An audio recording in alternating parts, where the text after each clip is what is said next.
participate in this forum. Sorry. I'm a bit nervous. No problem. Of course, I'm a bit nervous because like the pressure of like expressing yourself back to your university is like such a huge, I don't know. And thank you so much for the really lovely and warm introduction. I think my head is big right now because your compliments, sir. Thank you. Deserve it. Thank you. Mungkin bahasanya digabung biar pesannya bisa tersampaikan secara ini ya, truly. So the message that I will tell can be conveyed truly. Get it. So let me check if I can share. And also, I'm so glad to be able to go back to my university again, even though this is through online platform, you know, so that I can tell my stories and also to, of course, educate others. I hope by the end of this lecture, you guys can have something to learn about. And I hope it will be beneficial for your future endeavors, of course. Ugh, I forgot to speak. Now, okay, I'm gonna share my presentation to you guys. 1 second. I'm trying not to be nervous.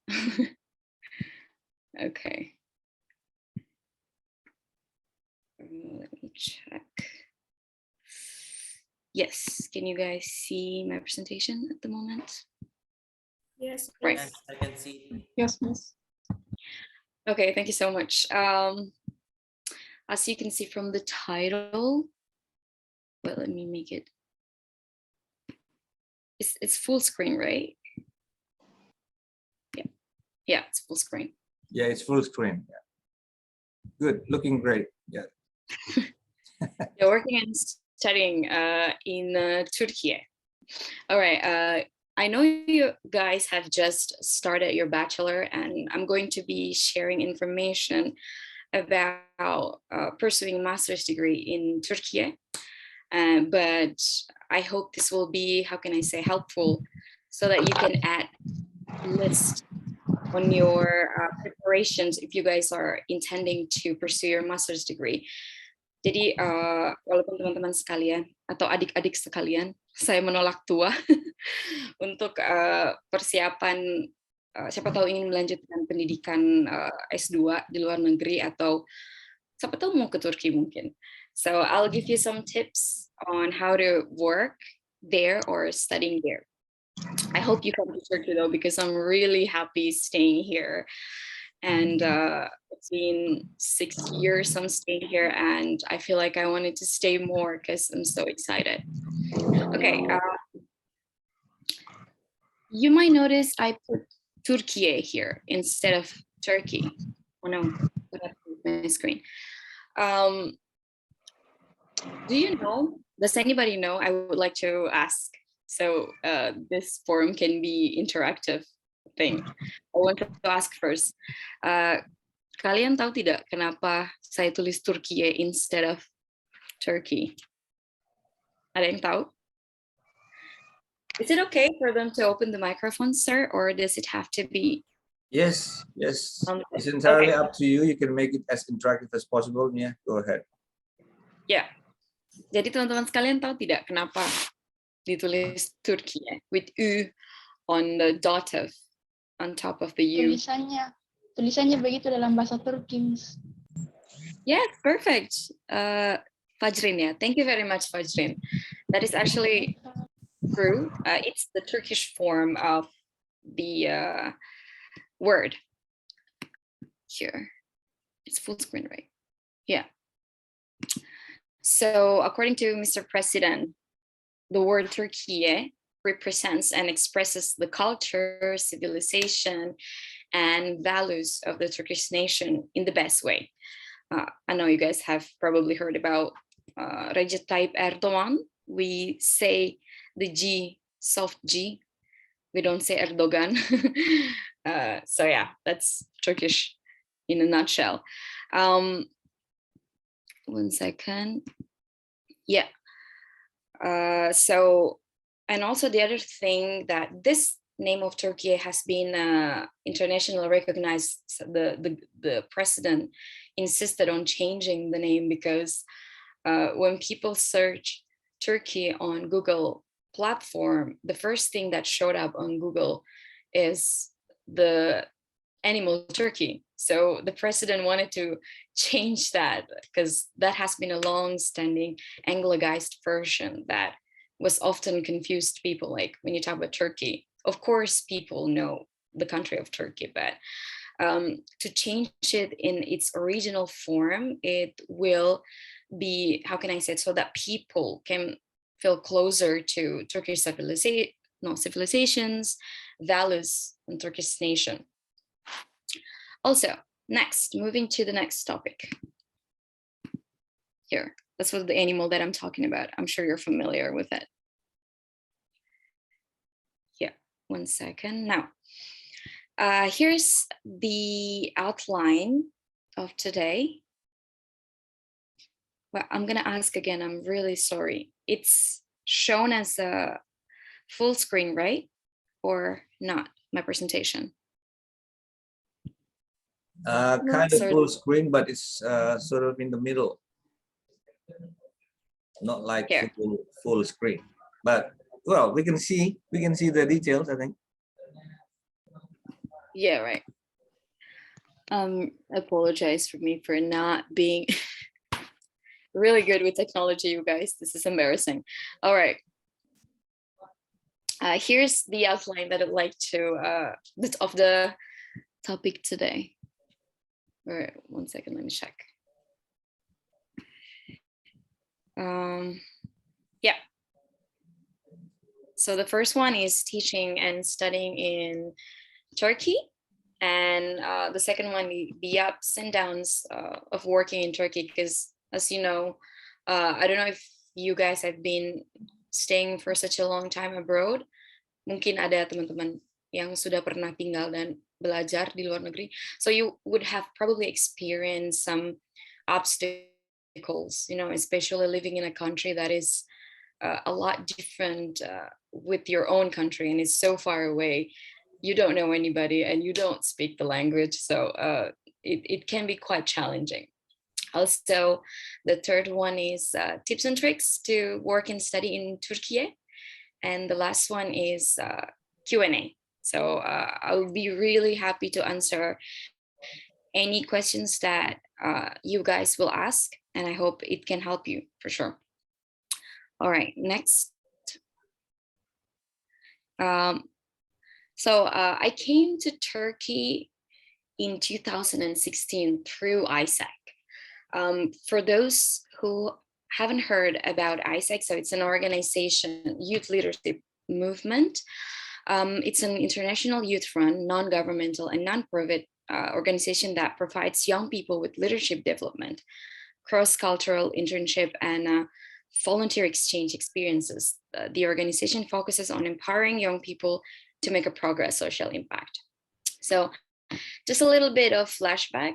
When I was studying in UNM, I took English literature as my major, though I wanted to be a teacher, English teacher to be exact. But then as I go through my study, I think I studied for approximately 3 years, 4 months. Jadi waktu kuliah di S1 itu, I realized that not only I wanted to be a teacher, jadi bukan cuma mau jadi guru, I wanted to travel the world. I wanted to see what's outside, because I feel like to be able, if you wanted to be a teacher, you have to have a lot of, how can I say, information on you. You have to be open-minded so that your confidence in telling what do you have, you know, it's good to have a lot of experience. And at some point I decided not to be a teacher. I don't know, I'm still confused. And then in the end I decided to be, because I feel like through teaching abroad, you know, you're not only going to learn a new culture, you also can share your stories about your country. You can introduce Indonesia to everyone, because I feel like there's a lot to tell about Indonesia. It's a beautiful country, and I wanted people to acknowledge it. And a funny thing, when the first time I came to Turkey, people think I'm from Korea in Japan. Jadi pas sampai di Turki itu orang di jalan kan tanya, Korea? And I said, huh? No. And they're like, Japan? I'm like, no. So for Turkish people, all Asians are either Chinese, Japanese. So they don't know what Indonesia is for some people in Turkey. So I had to explain I'm from Indonesia. But mind you, when the first time I came to Turkey, I didn't speak the language. So I had to like open the map through my phone and explain that no. Indonesia is located here and so on. Anyway, so fast forward, as soon as I graduated on I forgot the word. As soon as I graduated, I worked 1 year as an English teacher in institution.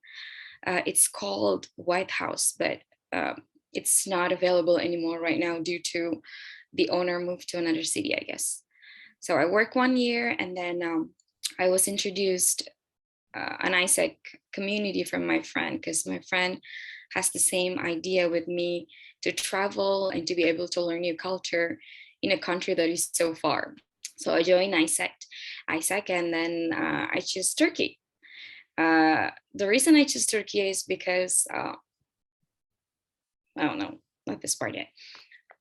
The reason I chose Turkey is because Turkey is a country that is connecting two continents. Jadi mungkin kalian udah tahu kalau Turki itu gabungan dari dua benua, Asia and Europe. So isn't it amazing to be able to stay in a country that is mixed, that has a mixed culture, the Asian and the European continent. So I decided to just participate, and then in ISEC, they have 3 major organization programs. The first one is teaching, second one is internship, and volunteer. And of course, I choose the teaching program because I feel like it is aligned with my background. And as I have mentioned before, through teaching, you'd be able to not only learn a new culture, you also be able to share things about your own culture, because there's a lot to tell. And to be honest, I shared a lot about my hometown more when I was teaching to my students. For those of you who haven't known or haven't heard about this before, I was born in Makassar, but I spent some of my time in Sulawesi Barat, Majene. I don't know if some of you guys come from Majene as well. So it's a beautiful small city in west of Sulawesi. And I really enjoy tell people about my hometown because it's less crowded, and the education not slightly better than Makassar, but people are really friendly. Well, Indonesians are friendly in general, and also they how can I say, they respect educations so that they can learn better, of course. So okay, so I choose teaching. Let me see if I took the great slides. And yeah, then I began my story, moved to Turkey in 2016 after getting accepted to teach in one language school. So why did I choose Turkey? I think I'm going to say it again, and I would happily to repeat it again and again. Turkey, especially Istanbul, is a really, really, really beautiful country. Istanbul especially is really pretty, and because it's a city but combines with a lot of historical things, a lot of historical places that you can visit. And especially like this picture, as you can see, there's a mosque. Well, most of things in Turkey you can see is a mosque, but a really beautiful mosque. Jadi yang kalian lihat di layar itu adalah salah satu jembatan suspension bridge spanning the Bosphorus Strait connects Europe and Asia. Jadi di Istanbul itu ada 3 jembatan yang menghubungkan benua Asia dan Eropa. Ini salah satunya. The name of this bridge is 15 Temmuz. 15 Temmuz means 15th of July. Previously, the name of this bridge is Boasici.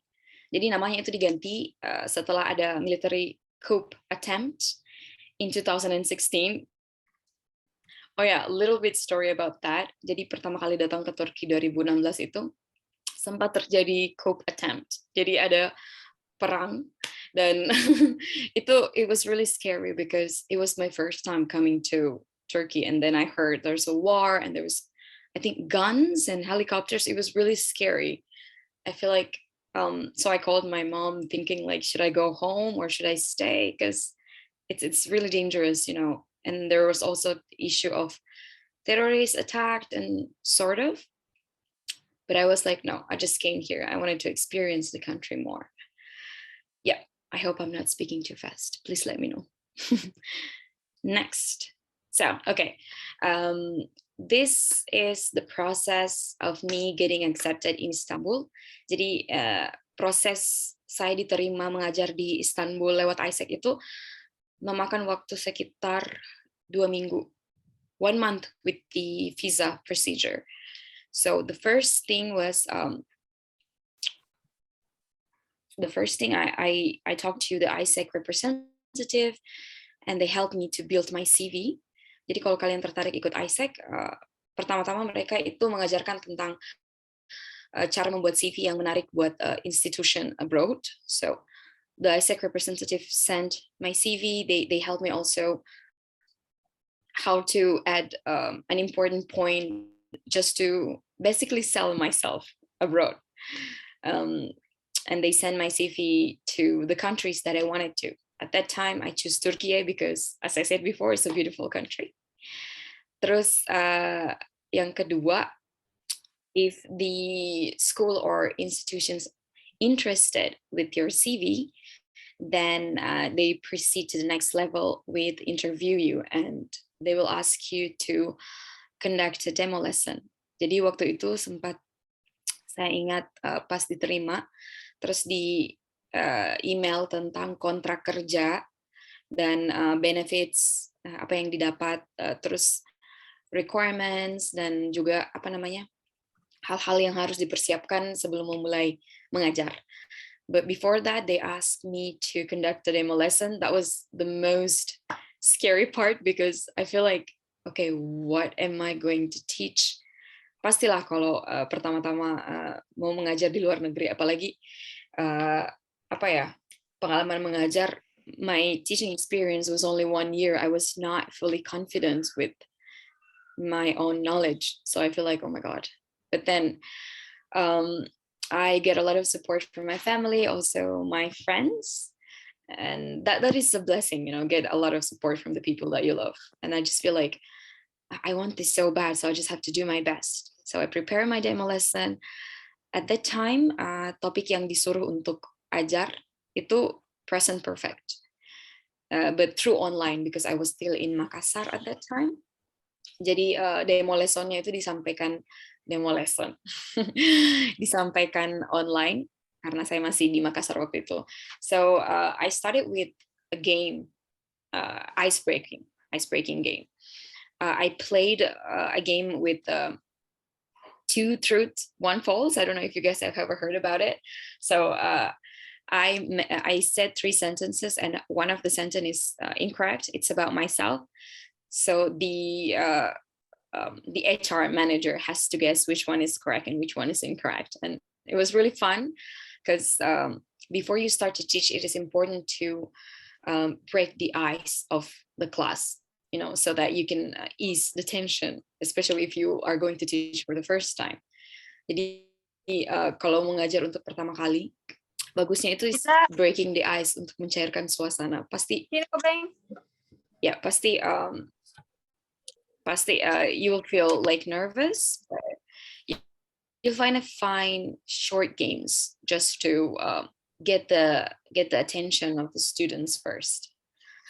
Right. And the last one is after every process done, the school and ISEC provided necessary documents for me. Jadi kalau demo lesson and the interview successful, then the school prepare. Jadi sekolahnya itu menyiapkan semua dokumen yang dibutuhkan sama embassy And at that time, I went to Jakarta for the Turkish embassy. Jadi waktu itu saya ke Jakarta. I spent like a week there to just until my visa is issued. Jadi visanya itu di-issued 3 hari kalau tidak salah, 3 hari. Tidak lama karena visanya itu tipe visanya adalah visa khusus untuk ISEC. Sama seperti visa pertukaran pelajar. Jadi kalau di Turki especially, sekarang kalau mau ke Turki, you don't need visa anymore. Jadi sekarang kalau mau ke Turki bisa pakai paspor, just with your passport, and then you can stay with free visa 90 days if I'm not mistaken. Jadi bisa tinggal 90 hari or 30 days, I'm not sure, without visa. But back then it was a bit of a hassle because kalau mau jadi turis, I think you can do visa on arrival, but now you can go to Turkey for in easy way. So please, if you have a chance, come to visit me in Turkey. So yeah, it took only 3 days for my visa to be issued, and then I booked last minute ticket, and it was really expensive because ya biasalah kalau booking tiket 3 hari sebelum keberangkatan pasti it was really expensive. But now I think it's a lot cheaper. Again, I'm promoting Turkey, so you guys can come. All right, next one. This is my very first students that I was teaching back then. They're high school students. That was me there. I'm so little because these are high school students and they're all so big and so tall. I was really small, still I am. And they are really friendly. This is one of the things that I like about Turkish people in general, especially the students. Jadi murid-murid di Turki itu sangat bersemangat. I think Indonesian students as well. And the very first time they saw me, they're like, "Hi, again, are you from China? Are you from Japan?" I'm like, "No, I'm not." So they're very friendly and listen to you and really ready to be engaged in the lesson activity. Jadi mereka itu semangat dan not, how can I say, they make you feel like you're a friend. Jadi situasi dalam kelas itu seperti kayak just playing, you know, but of course we study at the same time. So it was really memorable. We were studying and playing at the same time. And as I remember, I was responsible to teach them I was responsible to help them with their speaking and listening abilities because they are, I think, the first grade of high school. So their English level was not that bad. They can communicate, but they still have problems with grammar. But I was not responsible for grammar lessons because it's the Turkish English teacher's responsibility. For me, it was more of like practicing speaking and also listening. Because grammar is a difficult topic to teach, especially if I don't speak the language. Then yeah, these are the books that we used. It's from one of Cambridge series for high school at that time. But I think this in nowadays people don't really use this book because it's a bit of outdated. But this book has helped a lot. It has a lot of activities for students to learn. Jadi sistemnya itu saya dikasih topik, misalnya this month we will talk about present perfect, but I was not responsible to teach the grammar. I was just trying to like play games, conducting some drama, like some of them act as a different person, and then it was really fun because we mostly like playing, doing a show, and also we not watching movie per se, but we analyzed a video that was to discuss, you know, a video to discuss about. So it was more of like sharing, not teaching. So it was fun and engaging, if I would say so myself. And next one is I was also responsible to teach a university student. These are Jadi di Turki itu sistemnya semester 1 tahun pertama itu dipakai untuk belajar bahasa Inggris. Apapun jurusannya, misalnya the students that you see in front of you, some of them coming from medicine background, engineering, but they must learn English as their first 2 semesters. Jadi tahun pertama itu mereka diwajibkan untuk belajar bahasa Inggris.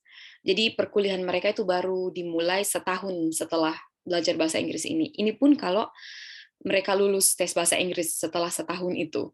If not, then they have to take English again, and then start their start their main course. Jadi kalau misalnya kuliah kedokteran harus belajar bahasa Inggris dulu 1 tahun, but if you pass the exam, they're going to give you an exam, English exam. If you pass that, then you don't have to take this preparation course. Jadi kalau tesnya itu mereka lulus tes, mereka tidak harus belajar 1 tahun untuk bahasa Inggris. So all the students must take English. And so as you can see in front of you, these students are coming from a different background. And it was really, again, it made me nervous because these are university students and they look a lot older than me. Biasalah orang Turki kelihatan tua, but they are younger than me for sure because I graduated from my bachelor, and they just started their bachelor. And again, with them, I was responsible for practicing their English as well, speaking and listening. Dan juga mereka ini sedang persiapan untuk mengikuti MUN.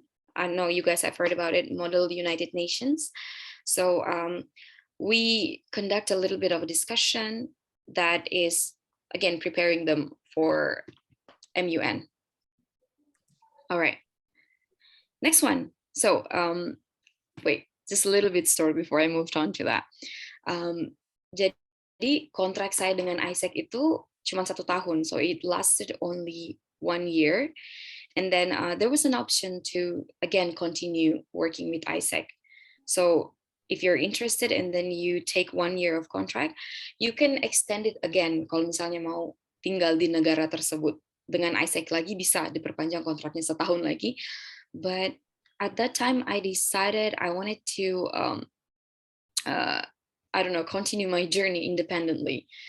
But of course, this brave decision was supported by how can I say, a school. Jadi sebelumnya itu, sebelum kontrak saya berakhir dengan Isaac, saya udah emang nyari pekerjaan lain di Turkiye itu dengan sendiri. Jadi I sent my CV to all the schools so that I can be hired independently, not through Isaac. Karena kalau lewat Isaac itu gajinya 80%, not 80%.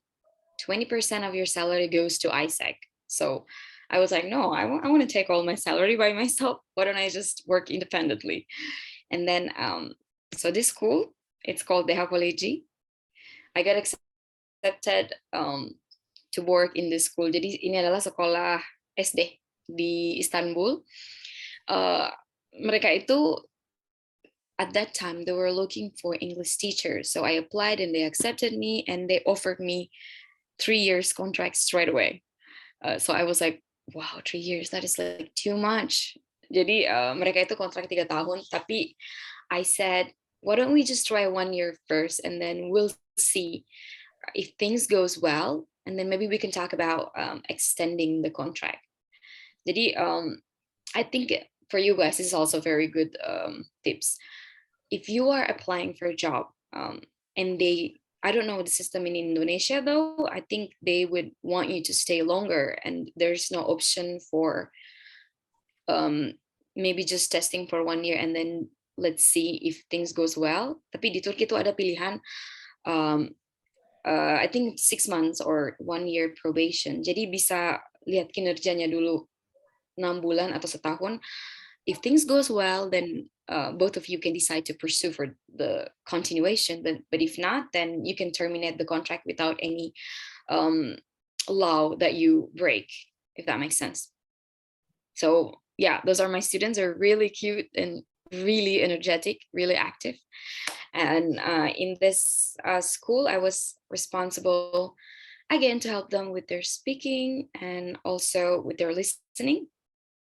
These are the books that we use. Cambridge series, fun for movers, fun for starters, and fun for flyers. Jadi di Turki itu sistemnya not a public school. Yeah, I'm working in a private school. Sistemnya itu pertama we will do a placement test where we will see how fluent they are in English and how much they know. Jadi setelah placement testnya itu studentsnya dibagi. Jadi kelas A, B, C, dan D. I think we have also in Indonesia like that, but not in public schools, right? So everyone's just mixed. But in this school, they separate the students according to their English level. They try it 3 months, separate them. So then, for example, the lowest class, let's say F, they show some progress, then they will move them one level up. Then they move to E, and then D, and then eventually go to A until they finish. Sistem di Turki itu pendidikannya, 6, 6 and 6, I think 6 is 3. Jadi SD, no, wait, how am I forgetting the system here? 1 to 6, and then 1 to 6, 1 to 12, I think. Well, I'll come back to that topic later. I forget what I wanted to say. Anyway, so and then after that, after working with them, I took also another part-time job working as a kindergarten teacher, because in this school that I'm working with, even though I was hired as a full-time, jadi jam kerjanya itu jam 9 pagi sampai jam 2. So I have a lot of free time from 2 to the afternoon. And I think, like, why not looking for another job, right?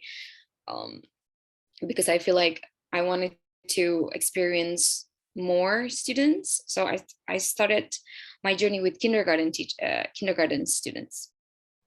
Fast forward in 2020, I decided to pursue my master's degree. Jadi I feel like how can I say, I wanted to improve myself academically.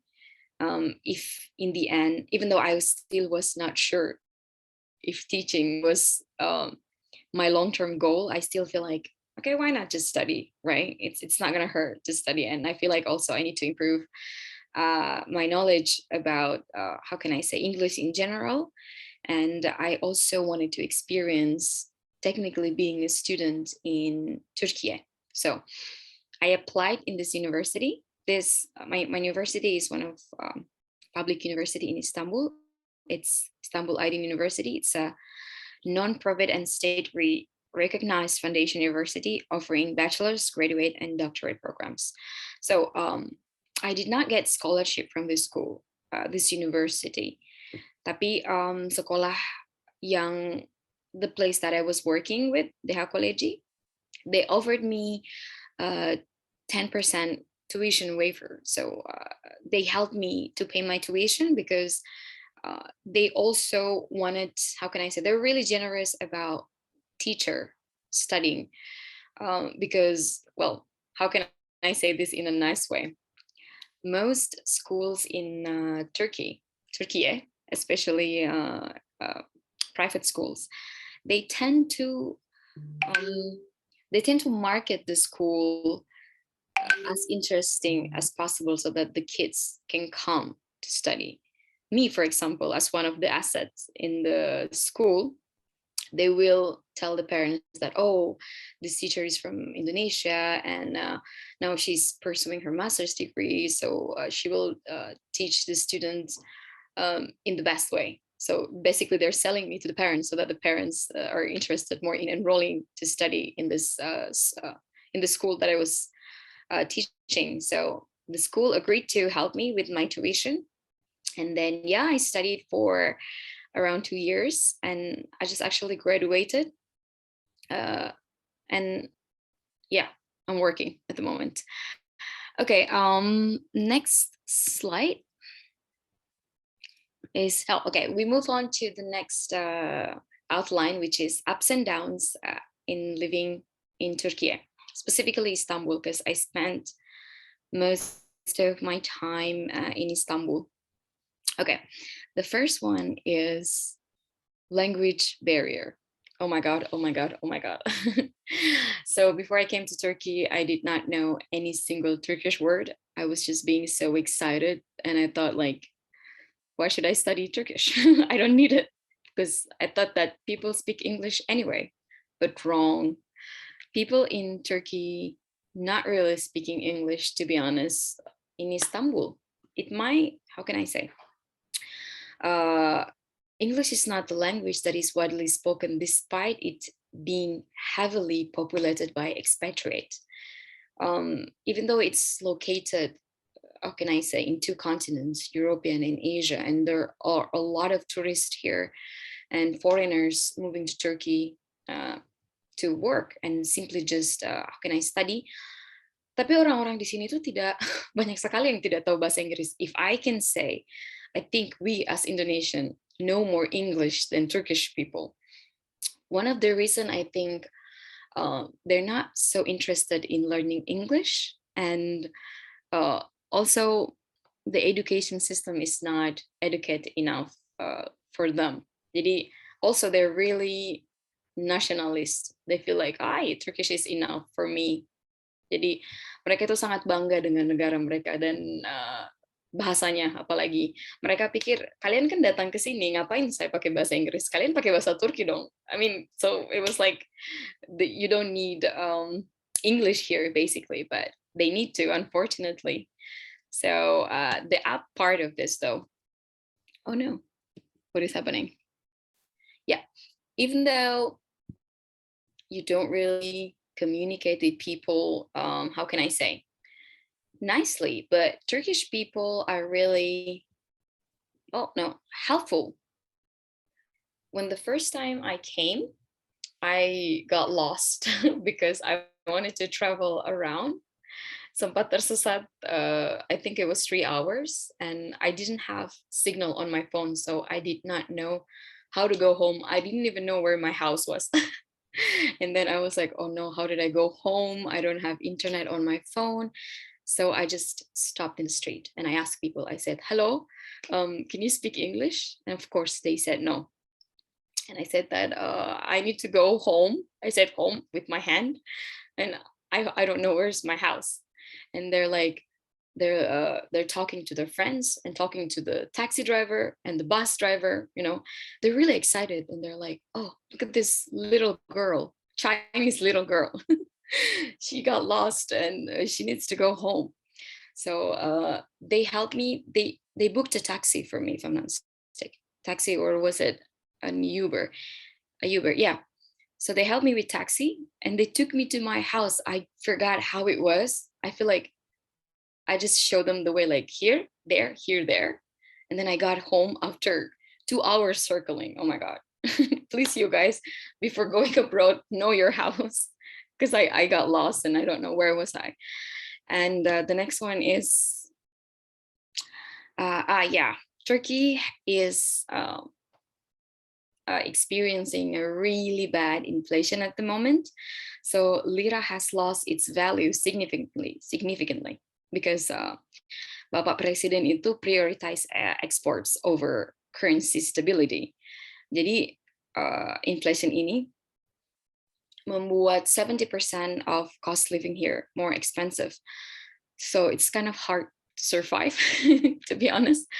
But it has been really difficult, but fun at the same time. But the up part of this is, even though the inflation is so bad, but education is free, healthcare is free, and this is for Turkish people, of course, but also if you're a foreigner, ingin belajar di sini itu banyak sekali beasiswa, dan kalaupun tidak dapat beasiswa itu harga kuliahnya sangat murah dibandingkan negara lain. Misalnya S2 itu, I think if I'm not mistaken, sekitar 30 juta for the whole payment. I don't know about bachelors though, but yeah, living cost is cheap. If anything, all the tuitions is free. dan beasiswanya itu sangat-sangat gampang didapat, tidak banyak tes yang harus dilewati, dan also they don't need TOEFL or IELTS. I'm gonna talk about this in the next session. Also, about the free education, the government is responsible for all the education expenses of the public. Jadi about 10% of the general budget allocate to the education. Jadi makanya itu pendidikan dari SD sampai S2 itu untuk Turkish people itu gratis. Kecuali yang specialize misalnya kedokteran atau I think science, tapi ya pendidikan dan kesehatan itu gratis. Buat saya juga karena saya kan terdaftar sebagai mahasiswa. Jadi kesehatannya itu gratis kalau mau ke rumah sakit, but you have to make an appointment for sure.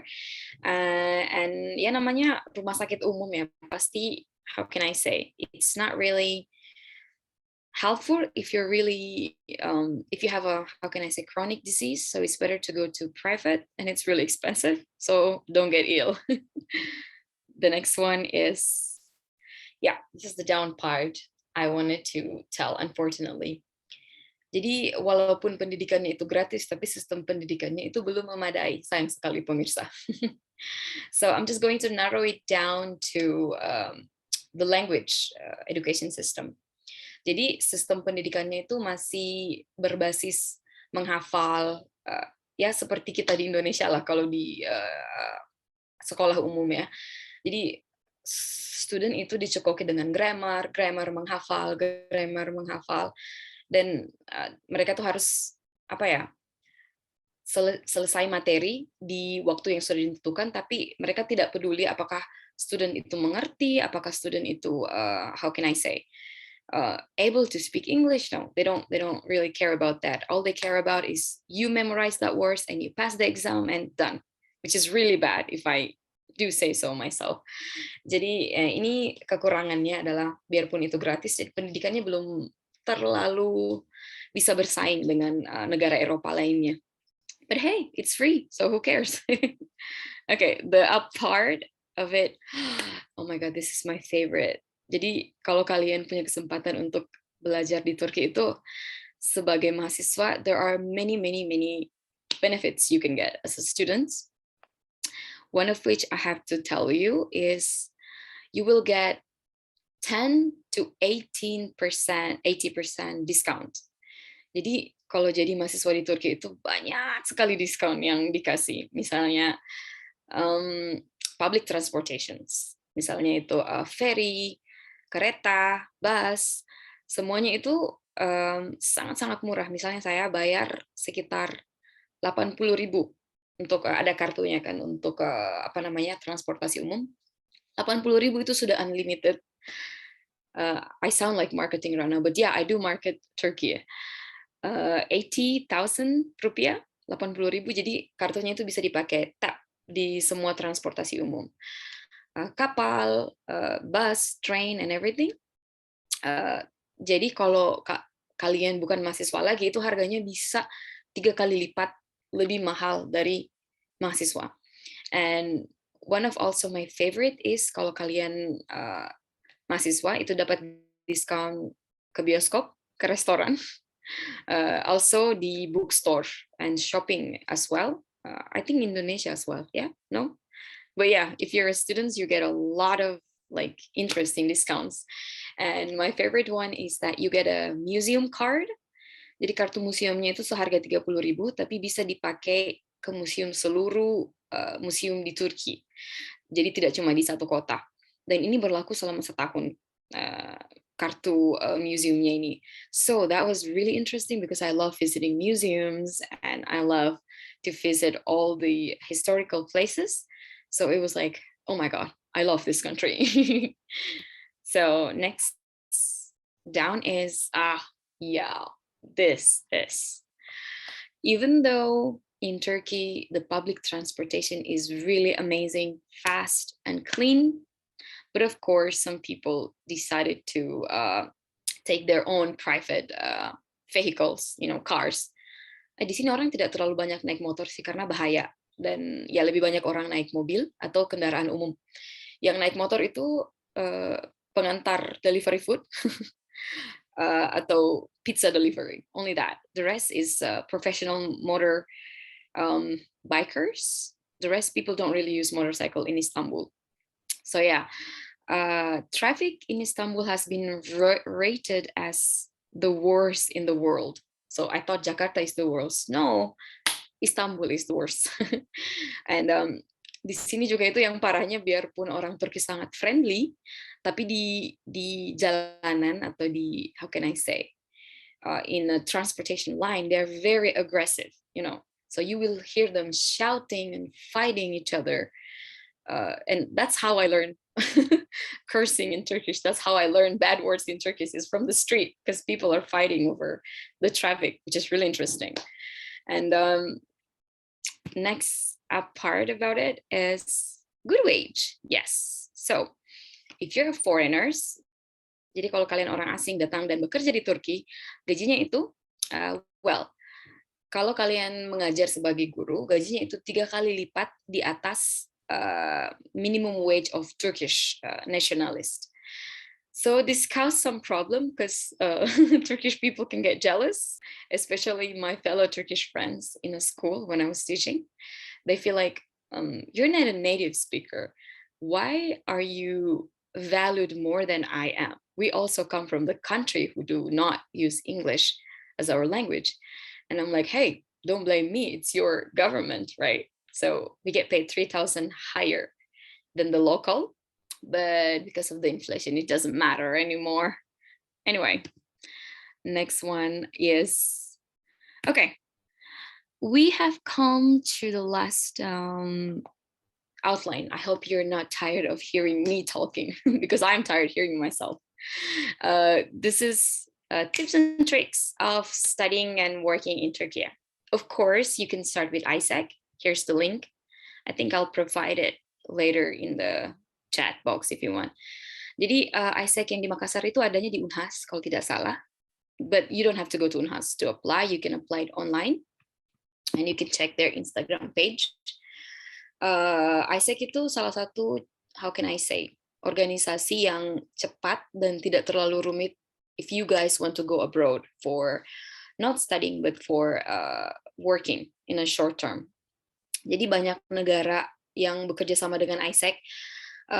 Kalau tidak salah ingat itu ada Rusia, Jepang, Spain. Yeah, Spain.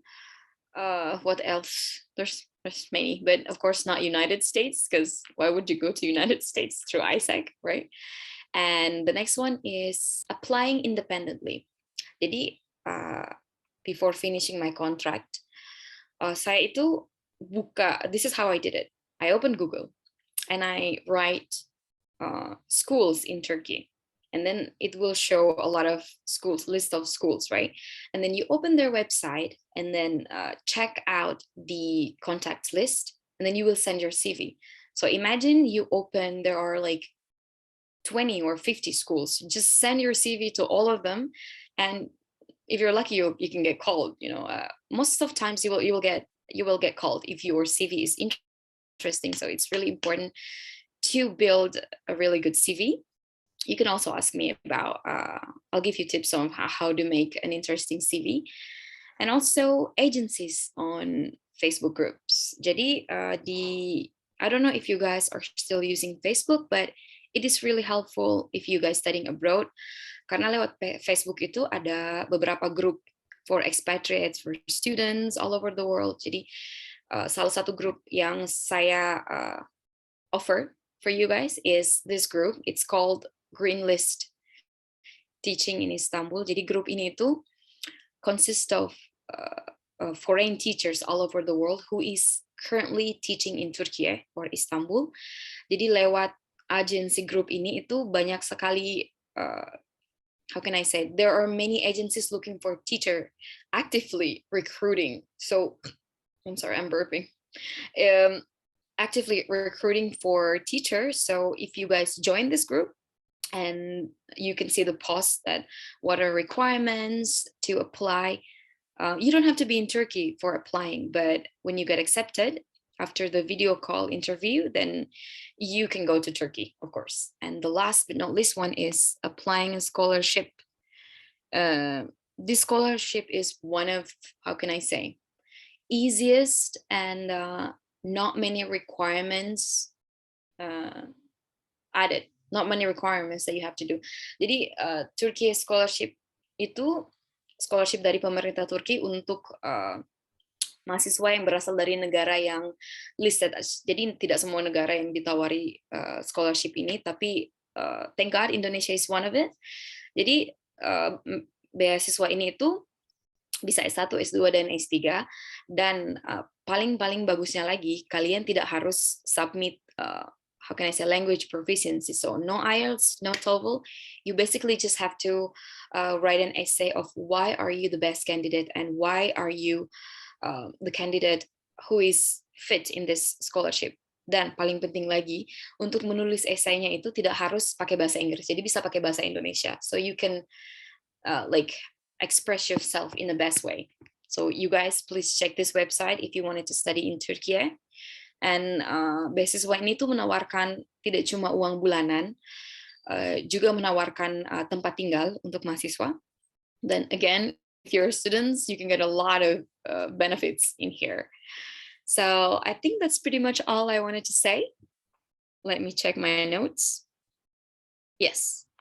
So this is one of the scholarship, or kalian juga bisa apply secara mandiri. Jadi seperti cara apply job ini, buka semua universitas yang kalian mau daftari di Turkiye dan lihat how can I say, the requirements and when is the date of applying.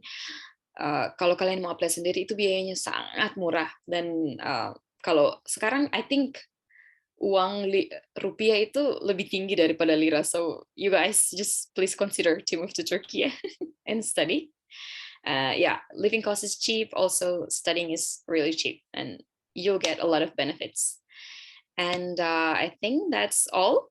We have come out to Q&A, and I'm ready to answer all your questions if you have any, of course. Thank you so much for listening. My annoying voice. Right, sir? Not at all. That's all. Don't say that. All right. Thank you very much, Miss Miyah, for that wonderful presentation. And already you have got some responses here in the form of raised hands. And yes, indeed, it is the question and answer session. It's open now. So yeah, I think I would start from the first, yeah, first on the left, on the upper left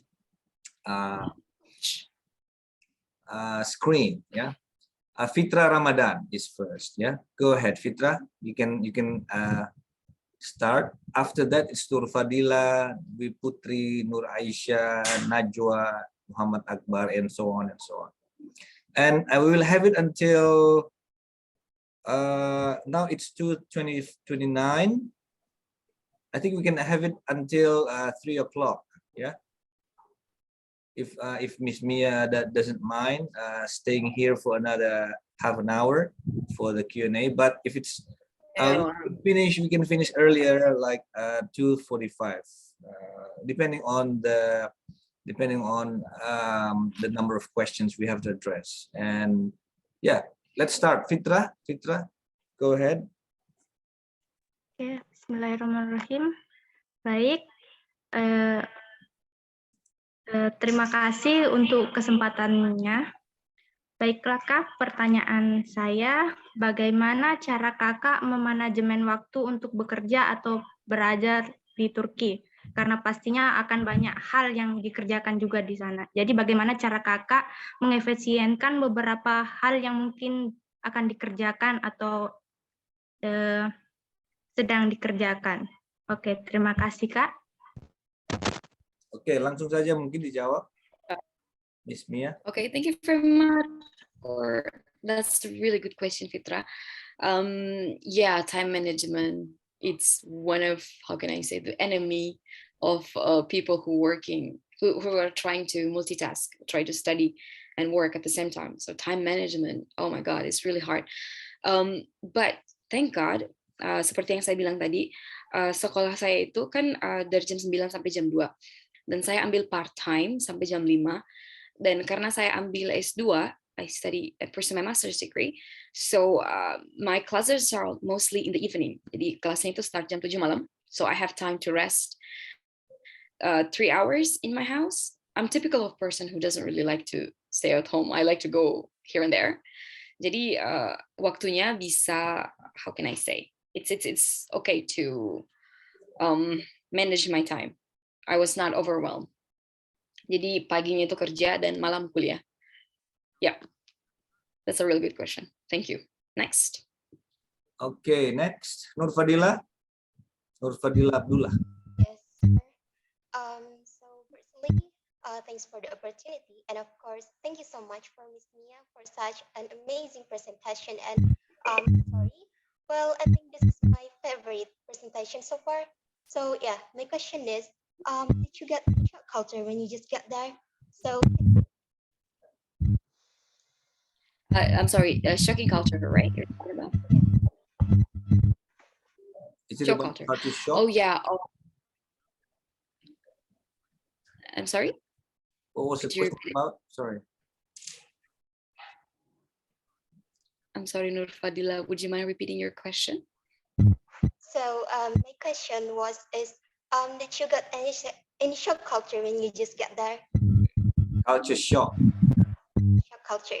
Wow, that's a really good question. Yeah, I forgot to add that point. Thank you so much. So yeah, definitely I was. So I came from Makassar. You guys were the same.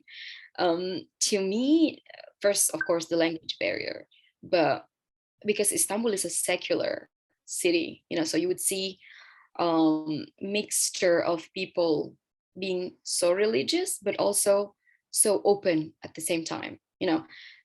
One of which is like alcohol is sold everywhere, literally in every market.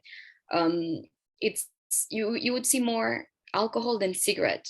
And about cigarette, most women are smokers than the men. So when I first came on the street, I was walking, minding my own business.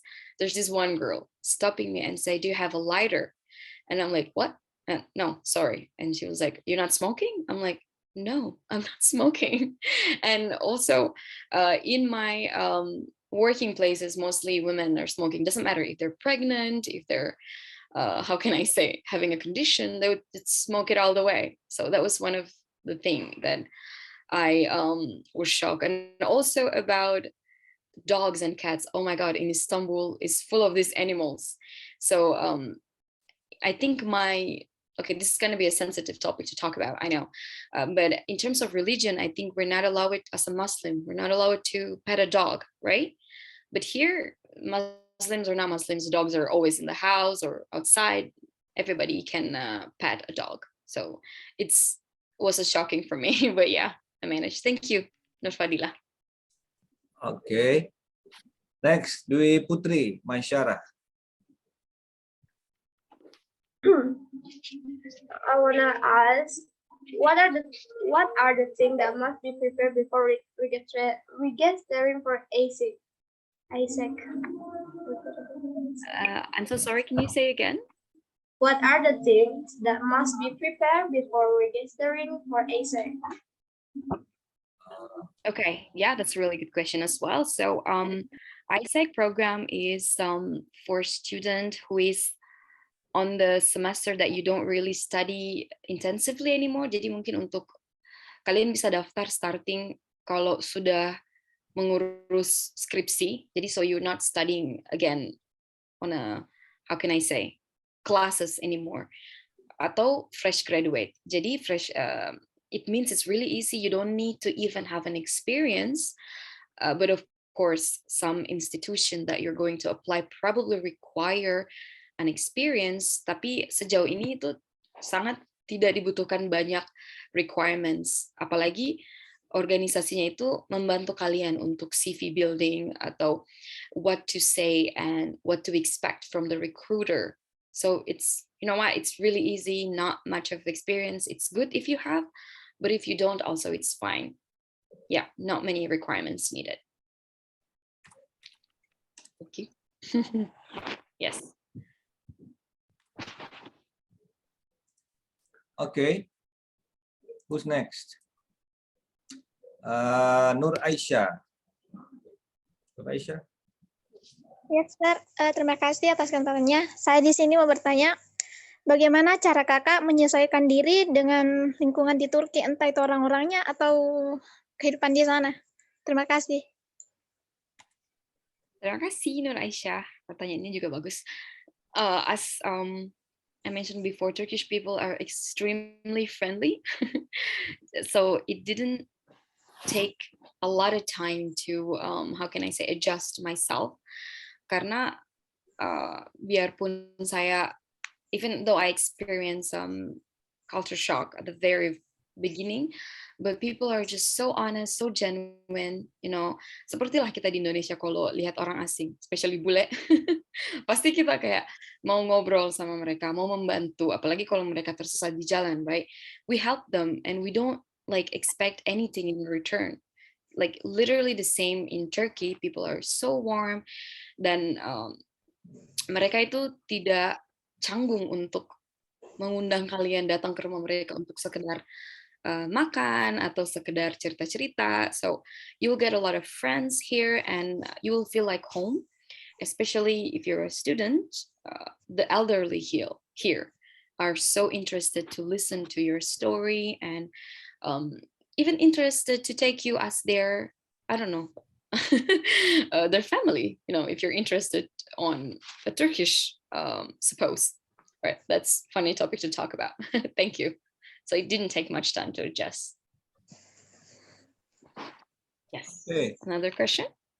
Another question from Najwa Priyana. Okay, thanks, sir. But I mean, it's not question. I just want ask you about which do you mean about someone like Indonesian university then better in Turkey. Can you hear my voice? Yeah.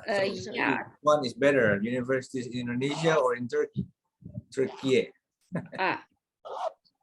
Oh yeah, was that the Yes. question? Okay, thank you so much. Well, that depends, of course. There is in every country they have this really reputable and really good quality of university, and some universities are not for sure. But di Turki itu ada banyak sekali universitas dan sekolah swasta, itu bejibun banyak sekali, tidak seperti di Indonesia kan. Di Indonesia itu sekolah bagus itu rata-rata negeri, tapi di Turkiye itu sekolah bagus rata-rata swasta. But in terms of which one is better, it's subjective, I will say. I can't really tell karena misalnya Universitas Indonesia itu jauh lebih bagus dari kampus saya, of course, dan ITB juga sangat jauh lebih bagus dari kampus saya. But there's this one university called Boğaziçi University. They are linked in one of the best university in the European Union, one of the best, but it's, I don't know which level they are, but it's more than the best university in Indonesia. But of course, again, about the education quality depends on each university. So I can't really tell. But UNM is better than my university, if that's the question. Yeah. Yes, another question? Good to hear that. Yeah. Okay, Muhammad Akbar is next.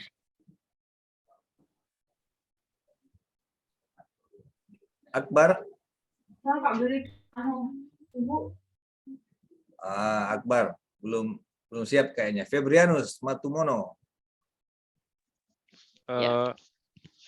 Baik Bu, I want to ask, apa yang membuat Ibu lebih memilih untuk berkuliah di Turki daripada di Indonesia? Dan we know that kualitas pendidikan Indonesia lebih bagus daripada Turki. Begitu Bu. Thank you so much. That's a really nice question. To be frankly honest, I don't know if I should talk about this, but I did not want it to go back because my parents forced me to be a PNS, and I do not want to be a PNS. And I've nothing against civil servant, but it's just not the things I wanted to do. And this is one of the reason for not wanting to study in not wanting to study and work in Indonesia, even though life quality, I think, no, it's not better, but it's also has its own, of course, flaws. But Istanbul, as I said before, it's a how can I say, connecting two continents. So I plan to go to European country. So if you're studying in Istanbul, you have this opportunity to apply for Erasmus program. I don't know if you haven't heard about Erasmus program. It's a program where you can have an exchange students and you exchange program yang negaranya kalian bisa pilih di Eropa. Jadi so it's an European program. So in 2021 I applied to a program in Berlin, German, one of university in Berlin, and I got accepted. But unfortunately, it was lockdown time, so my application was withheld to the next year, which is now. But I can't anymore because I graduated. So that was the reason that you got exchange program easily compared to if you're studying in Indonesia. Yeah, you can get it easily, but to go to Europe is not as easy as staying in Istanbul, and your application is how can I say, aplikasinya itu lebih gampang lewat Turkiye daripada lewat Indonesia. Thank you. That's a really good question too. Thank you, Mom. Okay, Humaira Mariam. Okay, thank you for the opportunity. So my question is it true that are Turkish people racist to non-Turkish people? And have you ever get racist by Turkish people? And if you ever get, how you respond to people who racist to you? Thank you. That's a really good question as well.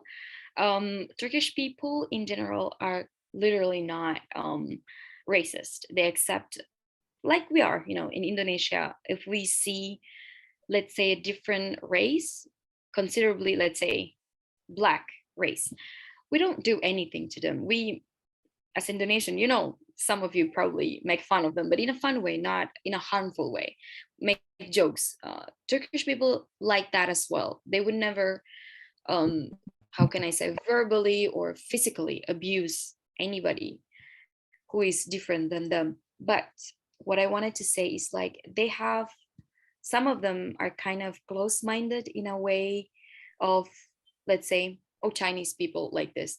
Oh, let's say American people are like this. They have this certain idea of some people that is a bit of a stubborn to change. Let's say they thought I'm from China, but I'm not. Then when I told them I'm from Indonesia, they thought Philippines. I'm like, no, I'm not Philippines. And most Indonesian and Philippine who's coming here, they work as a spa therapist. So they thought I was masseuse. So I was asked by a friend, can you do a massage? I'm like, excuse me? And they're like, yeah, like a lot of Indonesians can do massage, right? And I'm like, yeah, but I cannot do it. So Indonesia is famous in here for being a masseuse, a Bali masseuse. Because a lot of mbak-mbak Indonesia datang ke sini jadi tukang pijit. That's not a bad thing to do. It's a good thing. It's okay. But yeah, to sum it up, Turkish people are not racist. They just have a different ideas of different culture. Yes. Thank you. Next question. Okay, it's 2:45 now. Do you still want to go on and entertain some more questions, Miyah? I do not mind at all. It's been fun. All right. Aira Zaliha. Aira, go. Okay. Yes.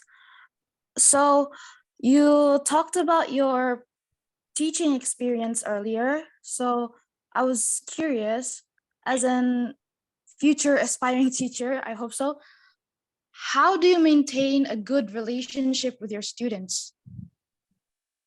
Thank you. Thank you That's so all. much. Thank you. Oh, that's a really good question. As a matter of fact, I'm going to meet one of my former students, the one that I showed you a picture before today. I taught them in 2016. and I'm about to meet them again today just to say hi, catch up, how is life, they are in the university right now. Maintaining a relationship is because Turkish people are really, really, really extremely friendly. We followed each other on social medias and updating lives, and they keep saying, if you ever need anything in Turkiye, right, in Istanbul, or whatever in life, please call me. That's like the motto of Turkish people talking with foreigners. They're not only so friendly but genuine. So it's not hard to maintaining the relationship with them because they would insinuate the conversations. They would love to talk to you, not only to practice their English, but they just wanted to get to know you, listening to your stories, and have a friend in general. So it's not hard to maintain the relationship. Thank you, Ira. Yes. Okay. Next, Inaya Kamila Izal. Inaya Kamila. Assalamualaikum warahmatullahi wabarakatuh. Thanks to the chance to asking for the question. I want to asking about bagaimana, kan katanya tadi di sana English-nya Turkish is not our English, nggak terlalu bagus English-nya. Terus how can you still di luar dan Miss Kurang jelas ya kayaknya. Dan Miss berbahasa Inggris itu cuma kayak di sekitaran jam pelajaran karena Miss mengajar itu. Terus bagaimana caranya Miss tetap have a good English, have a good English di luar orang-orang Turki yang tidak terlalu aware about English. Thank you so much. That's a good question also, Inaya. So yeah, I speak Turkish now, not in a fluent level, of course. A note I would add about this is that kalau kalian tinggal di Turki itu biarpun bukan sebagai mahasiswa, cuman sebagai turis lah misalnya, tapi ada resident permit, kalian itu ada fasilitas belajar bahasa Turki secara gratis dari pemerintah selama 3 bulan. Jadi kalau cuma mau tinggal di sini, tidak kerja atau tidak kuliah, itu masih tetap bisa belajar bahasa Turki. Ya, di luar sekolah itu ya saya pakai bahasa Turki di luar, tapi di tempat the place that I'm living right now, it's pretty, how can I say, mixture. Most of people around my areas are expatriates, so I don't really need Turkish, to be honest, except if I go to the touristic area where people have to speak English. But di tempat turistik seperti Hagia Sophia, Sultan Ahmed, itu penjual di sekitaran itu pakai bahasa Turki, dan murid-murid, how can I say, all the people that I know, they speak English. My students though, the primary one, they don't really speak English, but this is what I really like about Turkish students. They are eager to study. They're interested to be engaged with you and just to have a chat with you. So even though they don't understand, they would speak it. Kalau kita misalnya di Indonesia kan takut buat salah, jadi lebih baik tidak bicara. But them, they don't care. They just speak what they want.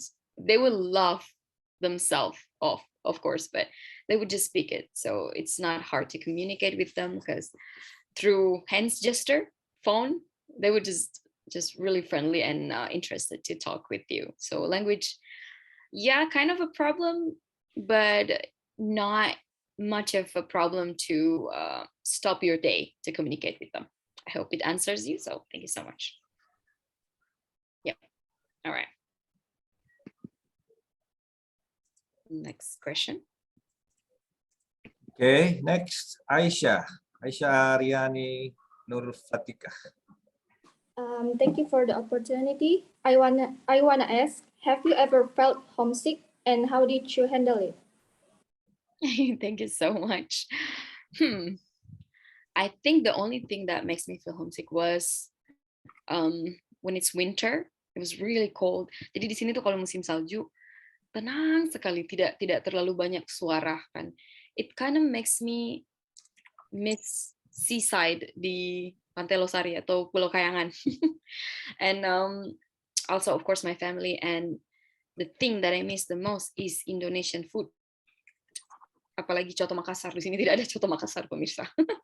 Tapi di Istanbul itu ada 2-3 restoran Indonesia yang didirikan oleh mahasiswa Indonesia itu sendiri. Wow, sangat sangat bagus. But I felt homesick only the very first week that I came here. 1 minggu pertama datang ke sini, apalagi ada perang kan. Tapi back in Indonesia, especially Makassar, I've always wanted to travel. I've always feel like I need to see more. Of course, I don't feel like I don't belong to Makassar, but there's always thing that pushing me to go. So, jadi untuk orang yang memang mentalnya selalu mau pergi, selalu mau pindah, itu tidak ada homesick yang terlalu parah. So it was okay, just the food and my family, of course. Thank you. Yes, we have, I think, 8 more minutes. Di sini tuh masih jam 10 pagi, teman-teman sekalian. Jadi actually have more time because I don't have things to do today. So it was okay. Okay, so maybe 1 or 2 more questions and then we'll finish. Shiva Putri Maulida.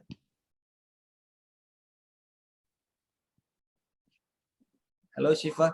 Can you unmute yourself first? Or maybe Akbar. We missed him because his connection was bad. Okay, Akbar. Ini Shiva juga mute ya. Akbar. Okay. Right. Okay, go ahead. Okay. My question is there any other choice besides Turkey for studying, or yeah? I think that's all. Thank you. Sorry, Akbar, I think you need to unplug your headphones and then you try to speak again. I think it's a problem with the microphone. Okay, I will just type. Oh, okay. Another option, any other countries that we can go to do the same as to do the things that Miss Miyah has done, ya? Mungkin begitu maksudnya ya? Yeah. Selain Turki kemana lagi bisa? Yeah. Yeah. If you're talking about the ISAT program, the country that I have in mind that I remember is Spain, Russia, Japan, also India, but though I wouldn't recommend India for doing a teaching. But for studying, there are a lot of scholarships, good scholarship provided by Indonesian government. Salah satunya adalah LPDP, yang kalian bisa pilih negaranya tentunya. Also Fulbright, if you wanted to go to United States, and Erasmus Mundus scholarship if you want to go to European countries, and also I think there's a scholarship in Netherlands called Orange Tulip, if I'm not mistaken. But these scholarships are highly competitive. I'm not trying to degrade your excitement, but it's a bit hard. So, but I'm sure you guys are able to anyway participate in that. Turkiye bursları, scholarship in Turkey, it's really easy. No, how can I say? No hard requirement that you have to submit. I hope that answers your question. So yeah, I think we have. Okay, Shiva bagaimana? Bisa? Bisa, sir. Ya, coba, silakan. Yes. What is the best benefit that Miss get from working and studying in Turkey? Thank you. Thank you so much. There are a lot, for sure. I would think of not only in terms of culture enrichment, that you're able to know a lot of different culture, but I also get to meet a lot of really cool and amazing, inspiring people from abroad. Jadi lewat ISEC program ini, di tempat saya kerja waktu itu, gurunya semua berasal dari berbeda negara. Ada yang dari Colombia, ada yang dari India, ada yang dari semua negara lain. So it was so fun that I get to open my mind a little bit more than. So I feel like my knowledge was developed a bit since I moved to abroad. But yeah, the most important thing is that you get a lot of friends, and some of them are influential in a university, so that you can contact with if you ever needed academic related proposal. Yeah. So yeah, one of each, the best memories are meeting a lot of good friends. Thank you. Okay, maybe one more before we finish. Who's that? Siapa ini? Nur Fajrin mungkin ya, dari tadi Nur Fajrin. Yeah. Yes. Thank you. Andi Yunis. You look sad. Yes. I want to ask, when you learn Turkish language, bagaimana caranya Miss atau strateginya Miss dalam belajar bahasa Turki? Thank you. Thank you very much, Nur Fajrin. Jadi kalau kalian dapat beasiswa dari Turkiye Burs Lari itu, kalian automatically must study Turkish. Jadi pemerintahnya itu kasih program 1 tahun untuk belajar bahasa Turki.